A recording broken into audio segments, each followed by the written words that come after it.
저는 평범한 시어머니였습니다. 아침이면 밥 냄비 뚜껑에서 김이 오르고 거실 커튼 사이로 햇빛이 길게 들어오는지 그 평범함이 제 전부였습니다. 며느리가 들어왔을 때 저는 기뻤습니다. 작은 과일칼을 쥐고 사과를 깎아 건네던 날 그 아이는 어머님 하고 웃었습니다. 그 웃음 하나로 저는 마음의 문을 열었습니다. 시간이 흐르며 저는 며느리를 가족으로 받아들였습니다. 명절이면 함께 장을 보고 저녁엔 설거지를 나눠하고 밤에는 손주 재우는 방법을 공유했습니다. 나는 복이 많다. 그 믿음으로 살았습니다. 이 모든 것이 무너질 줄 몰랐습니다. 처음 이상했던 건 아주 사소했습니다. 늦은 밤 부엌에서 부딪히는 두 개의 그림자, 가볍게 섞이는 낮은 웃음, 잠깐 멈칫했다 사라지는 발자국 소리. 저는 스스로를 타일렀습니다. 예민해지지 말자, 착각이겠지. 그런데 그런 순간이 조금씩 쌓였습니다. 시아버지 방 문 앞에 나란히 놓인 슬리퍼, 멈춰 선 기침 소리 뒤에 오는 침묵, 부엌 불을 끈 뒤에도 남아있는 미세한 열기. 설명되지 않는 것들이 길게 꼬리를 질렀습니다. 겨울밤이었습니다. 창틀에 성에가 앉고 보일러가 힘겹게 돌아가던 밤. 저는 물 한 컵을 마시러 부엌에 나왔습니다. 그때 방과 방 사이 복도에서 문틈 사이로 스치는 그림자를 보았습니다.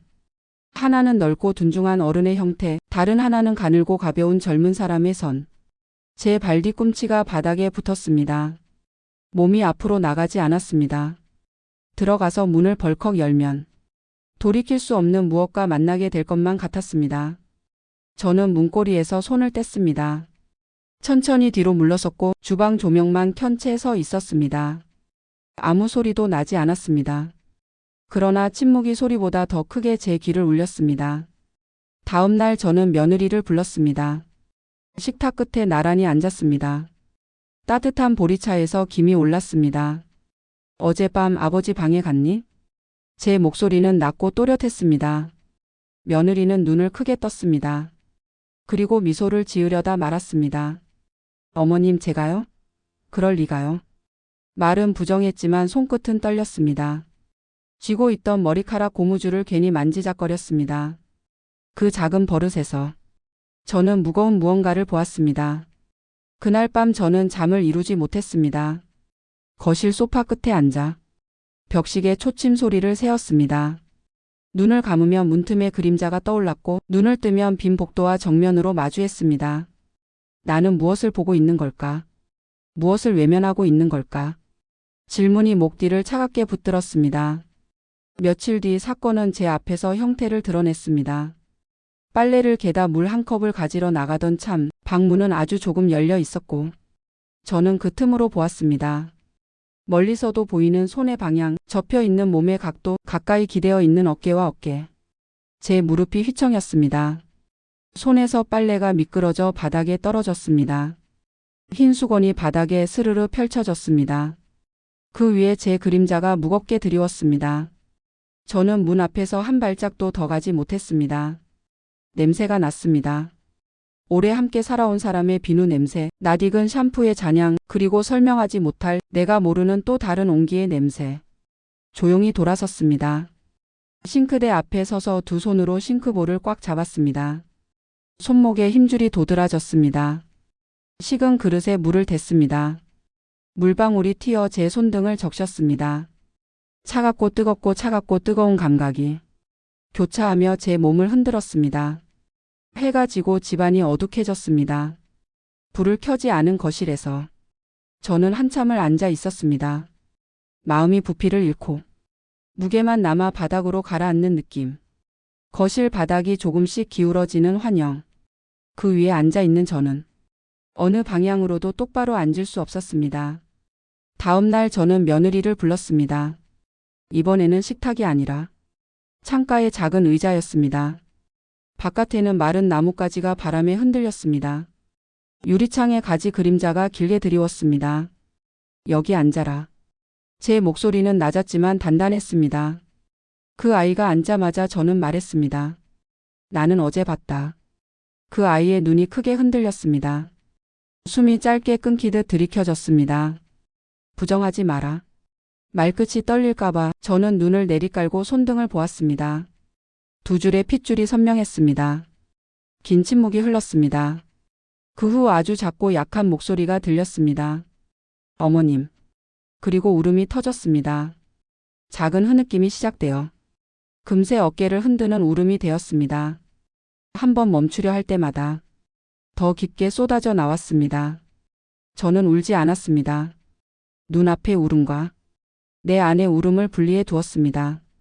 먼저 해야 할 일이 있었기 때문입니다. 언제부터냐? 그날 그때.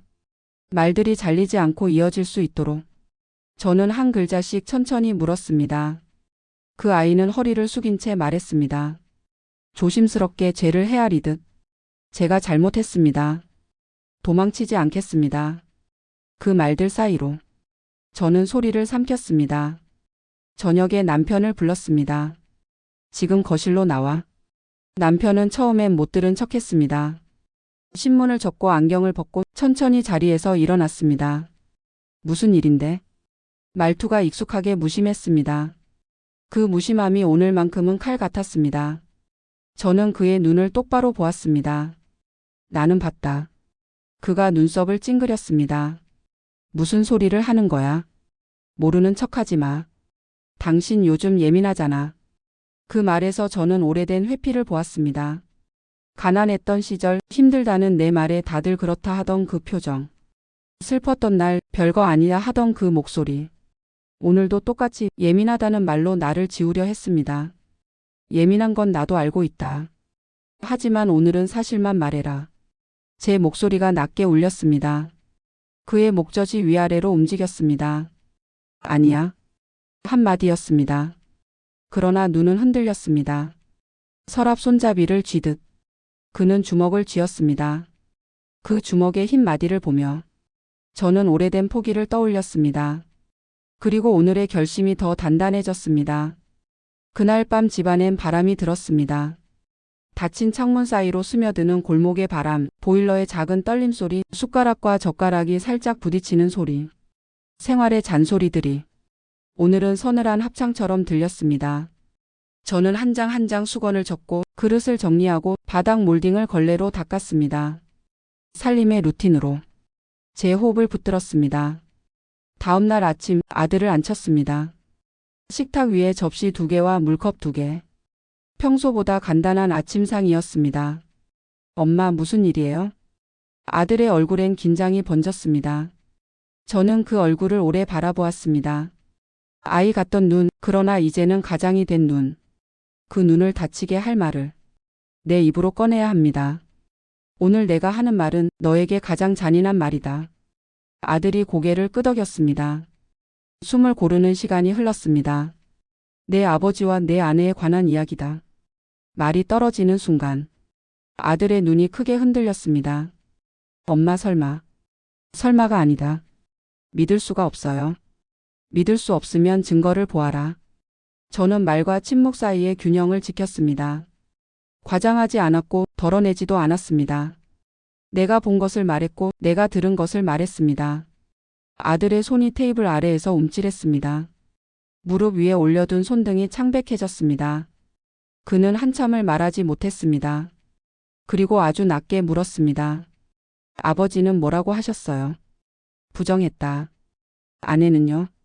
무릎을 꿇었다. 거실 공기가 변했습니다. 보이지 않는 금이 탁 하고 갔습니다.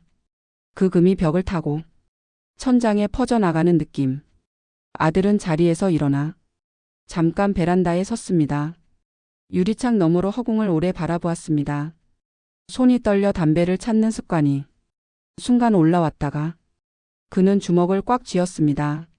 엄마 죄송합니다. 첫 마디가 그거였습니다. 나는 울지 않으려 했지만 그 말 앞에서 눈이 뜨거워졌습니다. 내가 왜 사과하니? 엄마가 이런 말을 하게 해서요. 그 말이 제 심장에 스며 천천히 박동을 되찾게 했습니다. 저녁에 우리는 셋이 마주 앉았습니다. 나, 남편, 며느리. 아들은 잠시 밖에 있었습니다. 나는 물컵을 가운데에 놓았습니다. 투명한 물 속에 거실 조명이 조용히 흔들렸습니다. 오늘 끝내자. 내가 먼저 말했습니다. 남편은 고개를 들지 않았습니다. 며느리는 눈을 감고 있었습니다. 말해라. 침묵. 사람은 잘못할 수 있다. 하지만 오늘만큼은 거짓말하지 마라. 다시 침묵. 나는 손가락으로 컵의 물결을 잠깐 멈추었습니다. 그때 며느리가 입을 열었습니다. 죄송합니다. 언제부터냐? 오래되지 않았습니다. 왜였냐? 한참의 침묵 끝 그 아이는 고개를 숙였습니다. 제가 약했습니다. 그 아이는 누구도 탓하지 않았습니다. 어떤 핑계도 대지 않았습니다. 그 말이 오히려 더 아프게 꽂혔습니다. 남편이 마침내 입을 열었습니다. 내가 잘못했다. 단 3단어였습니다. 그러나 그 말이 오늘까지의 모든 부정을 뒤집었습니다. 늦은 고백, 늦은 책임, 늦은 사과. 늦은 것들은 늘 무겁습니다. 그래서 더 가라앉습니다. 그날 밤 집은 울었습니다.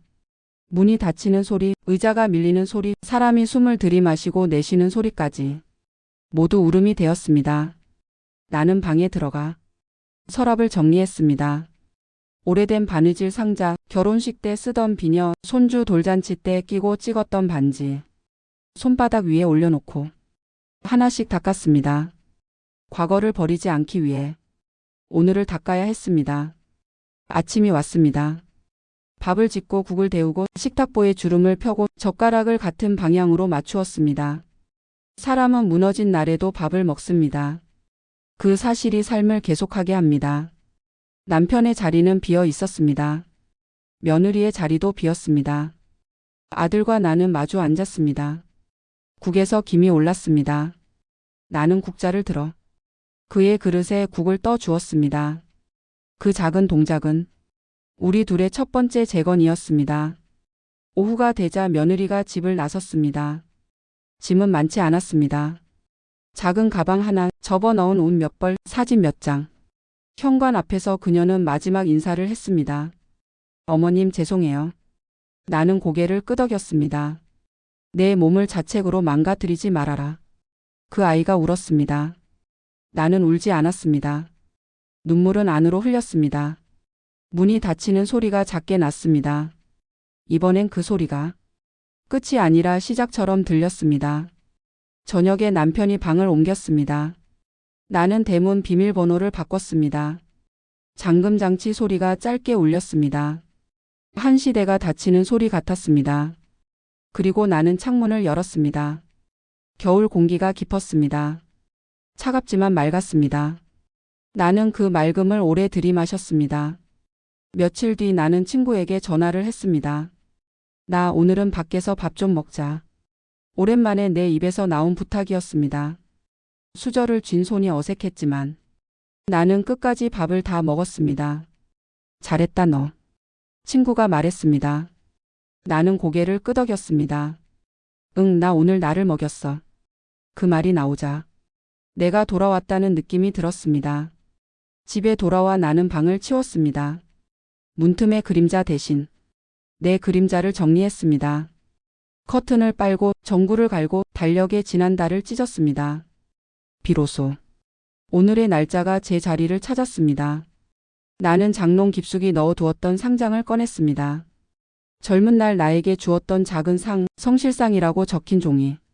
그때는 별 의미 없던 글자였는데 오늘은 달랐습니다.